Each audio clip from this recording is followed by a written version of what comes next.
Hey guys, this is Dr. Sangeet and welcome back to another lecture of Dental Pathshala where we help you understand and learn dentistry better and easy way. And we have a special guest today because we have surgery video coming up which you all have been waiting for. So meet Mr. Venkat.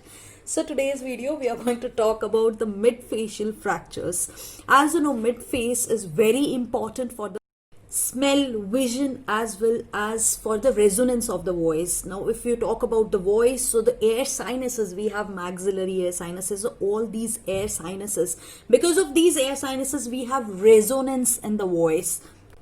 And the bones in the mid-facial fracture actually takes up all the mastication load. And if we talk about the mastication load, it is too much. You cannot even imagine. So somewhere around 70 to 150 pound, that will be somewhere equal to 70 kgs. So that much of load our mid-face is taking for mastication. And we have something in the mid-face which actually takes up all the loads of the muscles. Now we have the pillars, we have the bone arranged in such a pattern that they are taking all the loads of mastication. So while we are chewing, so all the load is taking up while we are chewing. Now you can see the mandible is actually elephant mandible, which we'll talk about in the fracture itself. So these bones of the mid-face are aligned in such a way that they are taking all of the load of mastication. Now there are pillars which are taking up all the mid-facial load, all the mastication load. So these pillars are known as buttresses, which we will talk about in the today's video also and in the fracture, because these buttresses are taking up all the load. So it is very important that when we are doing the fracture management, then we are placing the fixation or we are placing the screws or the plates in the specific region in the buttresses. And as you can see, mandible is a long bone. But if we look at the facial bone, now we have so many small bones which are attached to each other, and that forms the mid-facial complex. So these bones in the mid-facial, they articulate with each other. So as you can see, this is the zygomatic bone, which is aligned with the maxillary bone. So like that, one bone is articulated with each other, and therefore they make a complex. So there is not a fracture of individual bones. So there will be a fracture of combination. So there is not independent fracture of mid-facial. There will be a complex of the other fracture also. And the bones of mid-face are very thin. As you can see, these bones are very thin. So these thin cortical bones, as well as there are trabeculae pattern which is present in the maxilla. If we compare it with the mandible, now mandible is a strong bone, but if we look at the mid-facial, there are weak bones, there are cortical. These thin cortical bones are made up of cancellous bone. So there is a porous structure. So they are very easily prone to fracture also. And because these bones are very fragile, so any force which is coming towards the skull, these bones are bearing. So any force, suppose if any injury is coming from down, so all of these mid-face is actually taking all of the stress.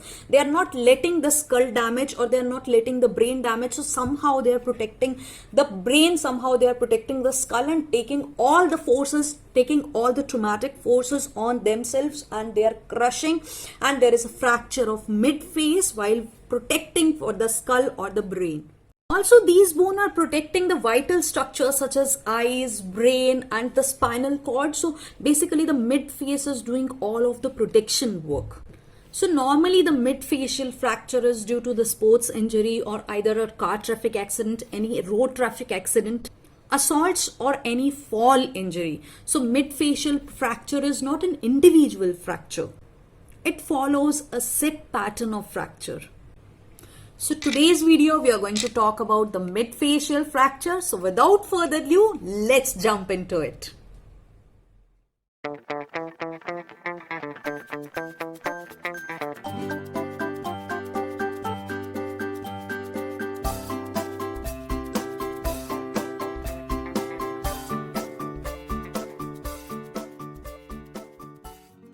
And before we get started, make sure you subscribe to our channel and click on the bell icon. That way you get a notification as soon as I release a video lecture. So fracture is a discontinuity of the bone. So it can be based on the displacement of the bone graft. So a fracture, it can be a displaced fracture or undisplaced fracture. So a displaced fracture is going to be when the fractured segment, it get displaced from its position, and non-displaced fracture is going to be when the fracture segment is in its previous position. So this is going to be a undisplaced fracture or a non-displaced fracture. Also based on the completeness of the fracture, it can be an incomplete fracture. So this is going to be an incomplete fracture where the fracture is not completed, and there is going to be a complete fracture where therein the fracture segment is, the fracture is basically completed. The whole, there is the complete discontinuity of the bone. And also based on the penetration of the skin. So if it penetrates the skin, then we have the compound fracture. If there it penetrates, it's come out of the skin, then we have a compound fracture. So like this, there is a penetration of the skin is the compound fracture, and if there is no penetration from the skin, then it is a simple fracture. So like that we have the classification of the fractures. Anatomy of the face we have already covered in the previous video. So basically the bones of the mid face are very thin. So the bones of the mid face are made up of thin cortical bone which have large amount of the cancellous bone. So they are very fragile. See, half of the bones I have already fractured. The ethmoid bone is fractured in the skull. So most of the bones are very fragile, and because of these fragility, they are very prone to trauma. So they can easily fracture because there is a lot of cancellous spaces which is present in the marrow, which is present in the bone. So also there is a thin cortical plate. So these bones are very fragile. These bones, they are protecting, actually they are preventing, they are acting as a cushion. So they are preventing any fracture of the cranium base. So they are protecting the cranial base. So mid face can be described as a matchbox which is placed in the cranium, which is covered by a hard shell. So any strong blow in this region is first going to go through the mid face. So if there is any strong blow to this region, it is first absorbed by the mid face bones, which get crushed first, and thereby this mid face is protecting the skull, it is protecting the bone, it is protecting the eyes, it is protecting the spinal cord. And as I have mentioned earlier, these mid face, the bones of the mid face, they articulate with each other. So there is an articulation of the mid face, like the zygomatic bone is articulated with the maxillary bone, like that, and orbital bone. So like that, they are articulated with each other, and these bones, they take a load of mastication. So they take the forces of mastication. Now forces of mastication are very big, as far as the 70 to 150 pounds. So if we convert into kgs, it will be somewhere around 31 to somewhere around 70 kgs. So can you believe it? We are taking 70 kgs of the load. We can chew up to 70 kgs. And also these bones are fragile, as I have told you, but they have some force because they are taking so much of mastication load. So they have something known as the pillars in the mid face. So these pillars in the mid face, which are taking all the loads of mastication, are known as the buttresses. As if you have seen in the ancient building, the walls of the ancient building, they have buttresses in the walls.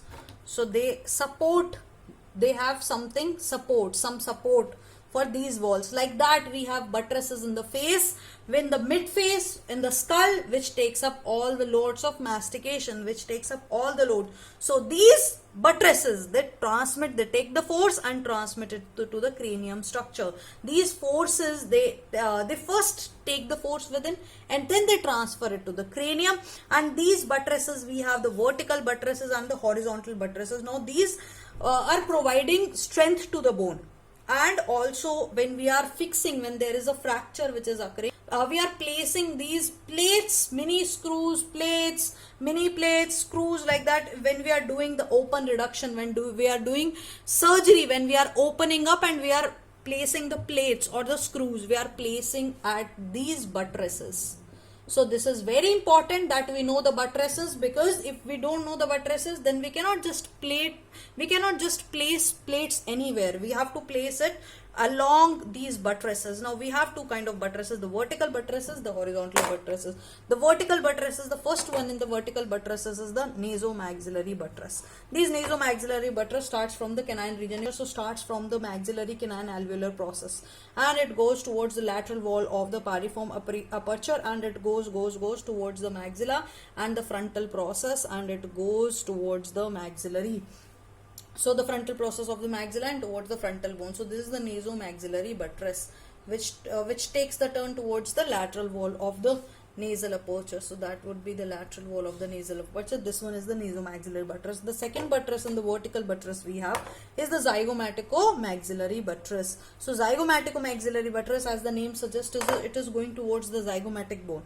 This zygomaticomaxillary buttress starts from the second molar.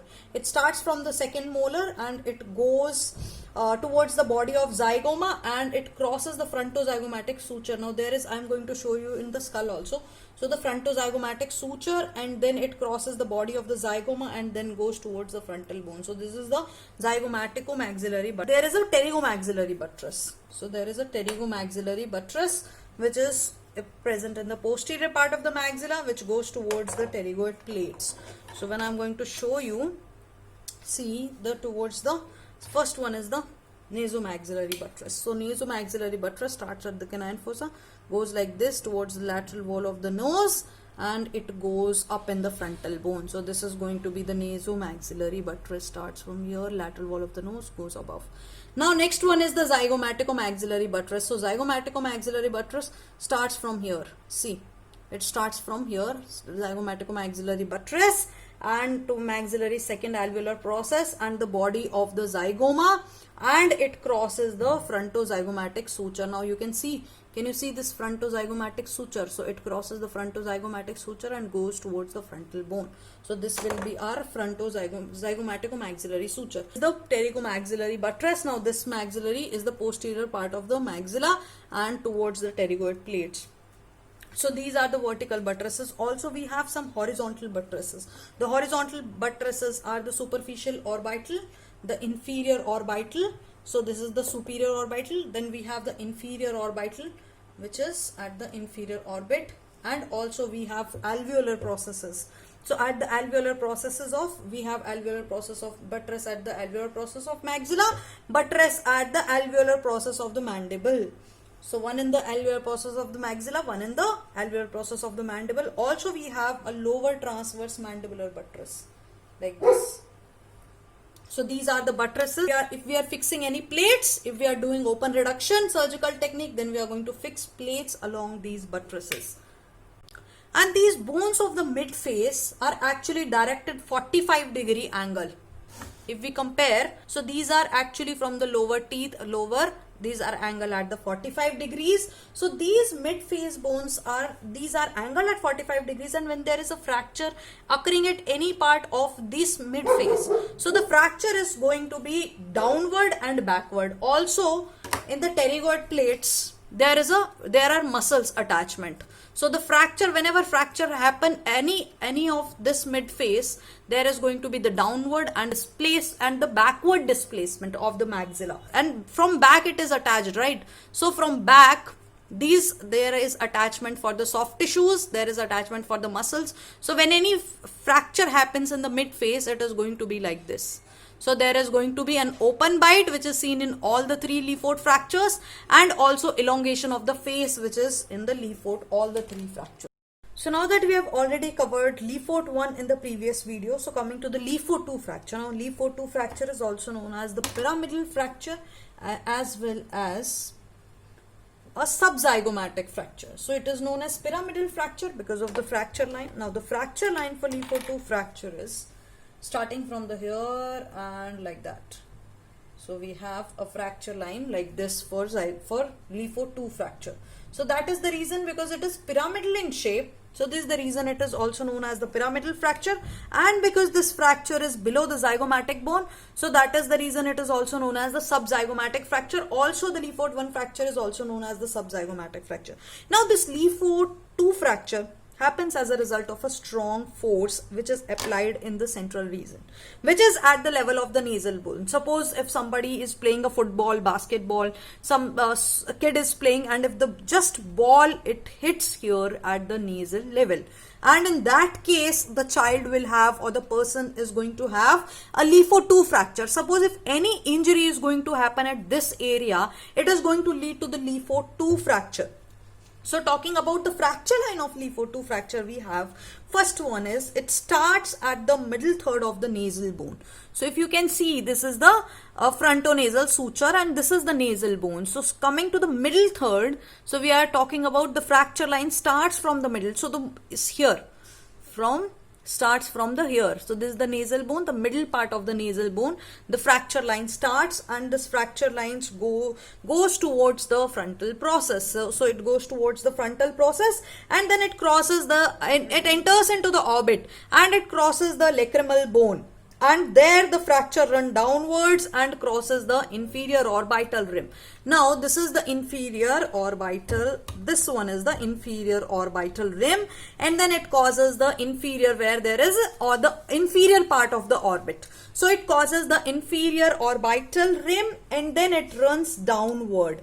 Then it runs downward and crosses the, see, this is a zygomatico-maxillary suture. If you can make out, so this part is the zygomatico-maxillary suture. So it is going medial to the zygomatico-maxillary suture. I have made a thin line, if you can see from the pencil. So this is the this is medial to, medial is always towards the midline. So it is going to be, this one is the zygomatico-maxillary suture. So from this suture it is going medial to. So this line, either it is crossing the infraorbital foramen, or it is going close to the infraorbital foramen.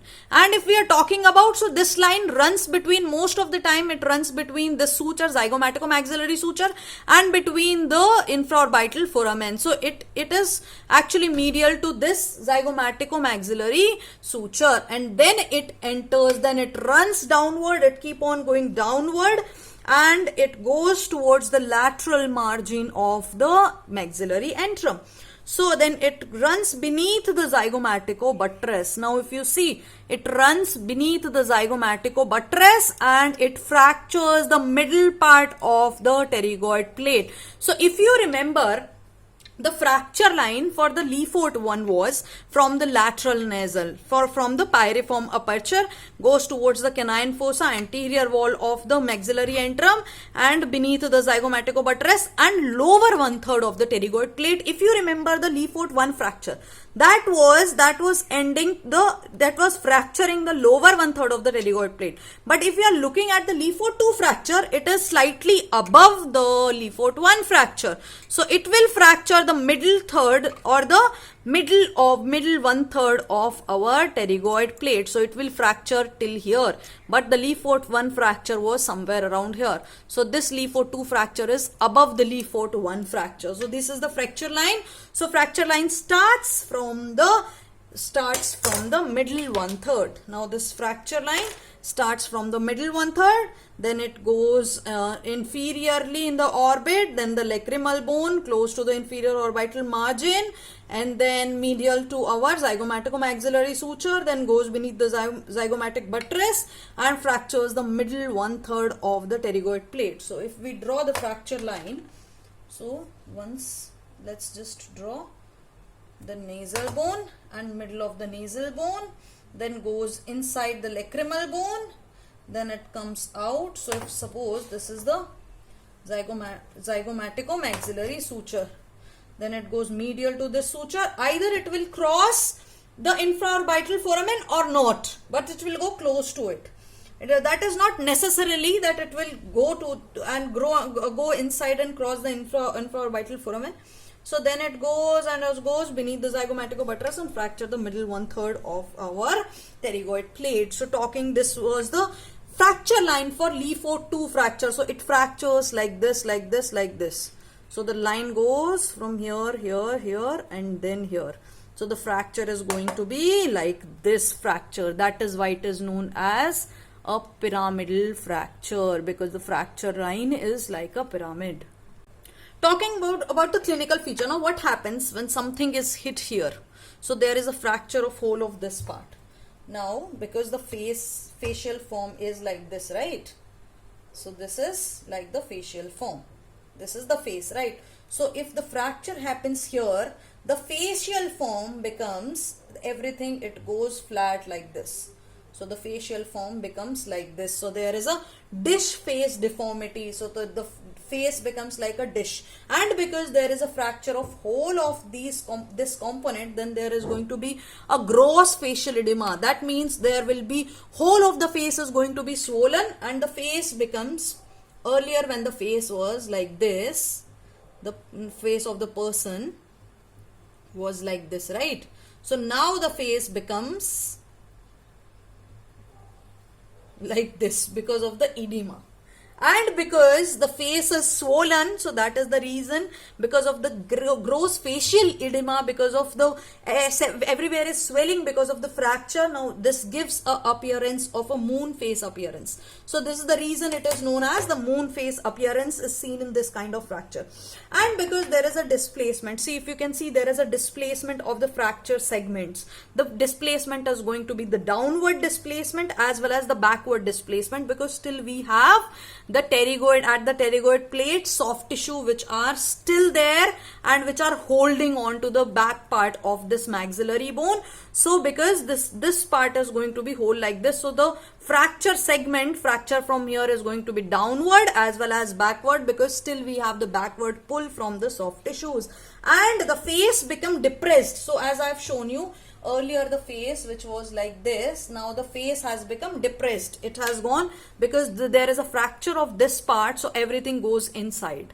So the face from the side profile of the face become like this. That is the reason this is known as the dish face deformity, because the face which was like this, now the face has become like this.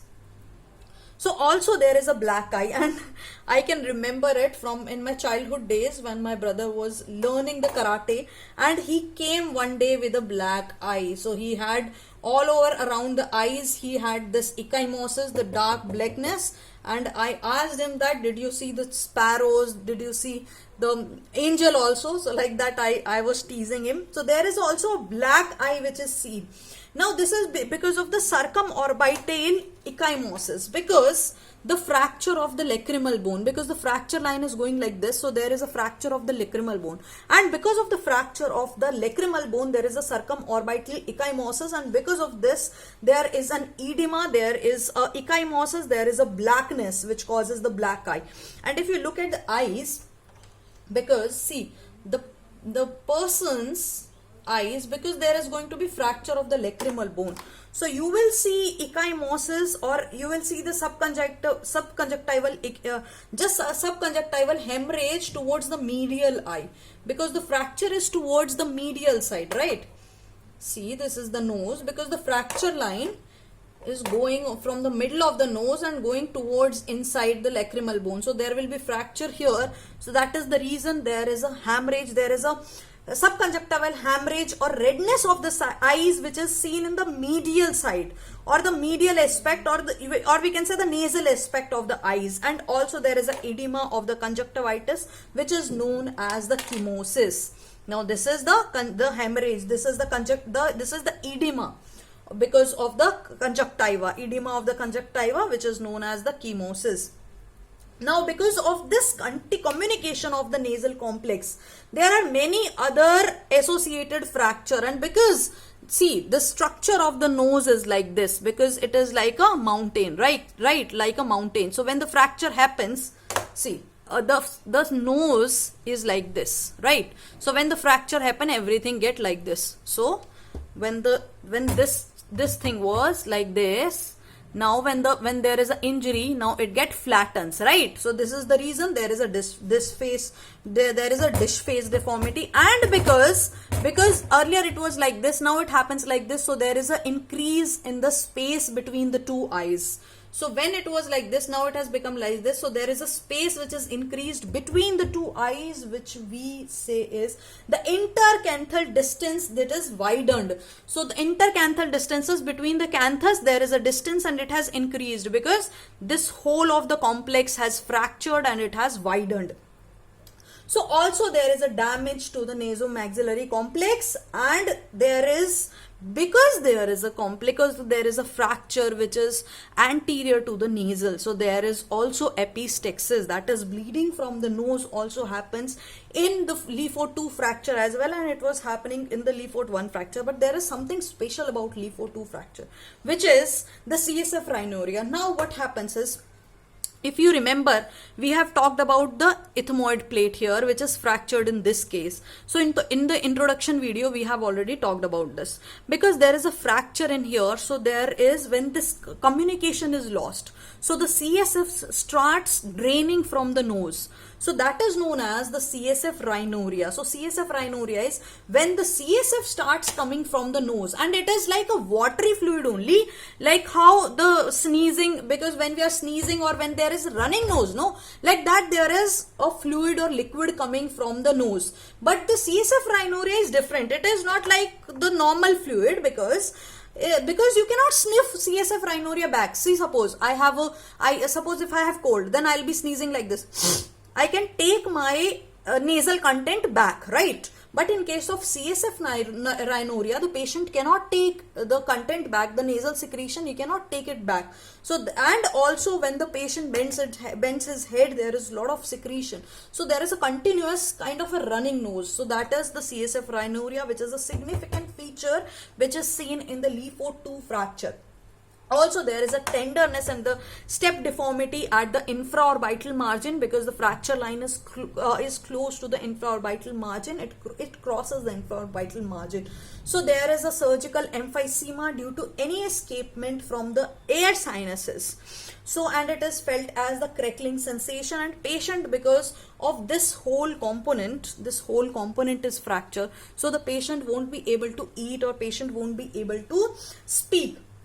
Now also there may be a damage of infraorbital nerve, because this fracture line is either close to the infraorbital margin, or it crosses also sometimes the infraorbital foramen. So when it crosses the infraorbital foramen, because it is either close to the infraorbital foramen or it crosses the infraorbital foramen, so there may be a damage to the infraorbital nerve, which can cause either anesthesia or paresthesia of the region. So talking about the intraoral features. So the intraoral features, because there is a dish face deformity, because all of these face is flattened like this, and because of this the whole part is shifted like this. That means the whole of the maxilla has come downward as well as backward. So there is going to be again an open bite. I've told you in the Lefort 1 itself that because there is a gagging of the occlusion, because there is anterior open bite, so there is going to be prolonged face as well as anterior open bite, which can be seen, and because there is an injury at this region, so there may be a laceration at the nasopalatine region, and there can be ecchymosis, which is seen at the buccal vestibule area. So if you see at the buccal vestibular area, which is close to the zygomatico buttress, because this fracture, if you remember, this fracture is crossing the zygomatico buttress, so there can be ecchymosis in this region, in the buccal vestibular region. And also there is going to be the percussion sound of the upper teeth is going to be again the dull cracked pot sound. The cracked pot sound is, I have showed you in the previous video also. So when the potter is making the pots, so he is not filling the water in each and every pot. So he just percuss the pot like this. He percuss the pot, and then he come to know that there is any crack is there or not. So the cracking pot sound will be heard like this. There will be a cracking in the voice. So it will be heard like this. So it will be heard like, can you hear the crack?